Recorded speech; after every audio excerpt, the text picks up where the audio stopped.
नमस्कार दोस्तों, मैं हूं राजीव और आप देख रहे हैं अमानत नॉलेज।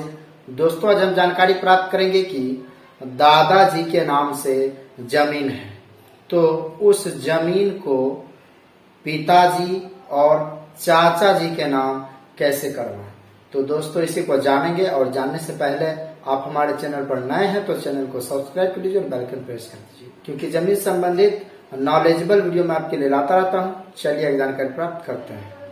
तो दोस्तों, यदि कोई ऐसी जमीन है जो कि दादाजी के नाम से है और उस जमीन को हम अपने पिताजी और अपने चाचा जी के नाम करवाना चाहते हैं, तो फिर हम इसे कैसे कर पाएंगे। तो दोस्तों, उसके लिए जो तरीका है वह है शेड्यूल बंटवारा। तो शेड्यूल बंटवारा आप निबंधन कार्यालय में जाकर करवा सकते हैं, लेकिन उससे पहले आपको एक वंशावली बनवा लेना है। ठीक है, यदि आप शहरी क्षेत्र से हैं तो जो आपका वार्ड पार्षद होता है आप उनके द्वारा भी बनवा सकते हैं वंशावली, या फिर कोर्ट के द्वारा भी बनवा सकते हैं। यदि आप ग्रामीण क्षेत्र से आते हैं तो फिर जो गांव के सरपंच महोदय होते हैं उनके द्वारा जो है आप वंशावली बनवा सकते हैं या फिर कोर्ट से बनवा सकते हैं।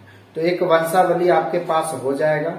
उसके बाद जो जमीन है उस जमीन की पैमाइश आप करवा लें एक अमीन के द्वारा, और वे अमीन उसमें एक रिपोर्ट आपको दे देंगे पैमाइश करके, कितना का हिस्सा आप लोगों का हो रहा है वे भी उसमें उस रिपोर्ट में वे दर्शा देंगे। तो ये दो रिपोर्ट आपके पास हो जाएगा और उस कागजात के आधार पर आपके दादाजी के नाम से जो कागजात होगा उस कागजात को लेकर उसका लगान रसीद ये सारा सब कुछ लेकर आपको अपने निबंधन कार्यालय में जाना है, और वहां पर जो है एक मुंशी या कातिब को पकड़ के उनसे जो है आप उनके द्वारा शेड्यूल बंटवारा का पेपर तैयार करवा सकते हैं।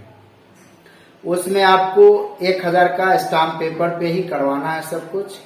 प्रेजेंट टाइम की बात कर रहा हूँ, 2025 की बात कर रहा हूँ। 1000 का जो स्टाम्प पेपर होता है उस पे ये शेड्यूल बंटवारा करवाना है।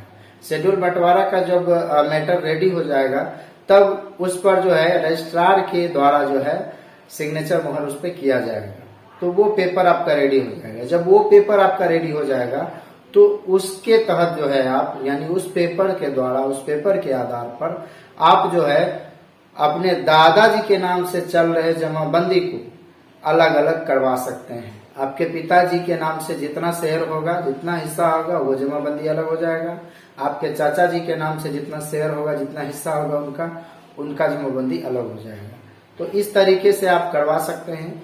तो आपका जमीन भी बंटवारा होकर आपको मिल जाएगा और पेपर भी रेडी हो जाएगा, आपका जमाबंदी भी कायम हो जाएगा। तो इस तरह आप करवा सकते हैं। दोस्तों, उम्मीद करता हूँ समझ गए होंगे। अगर समझ में आ गया तो वीडियो को लाइक और शेयर करना ना भूले। मिलते हैं नेक्स्ट वीडियो के साथ, तब तक के लिए अलविदा।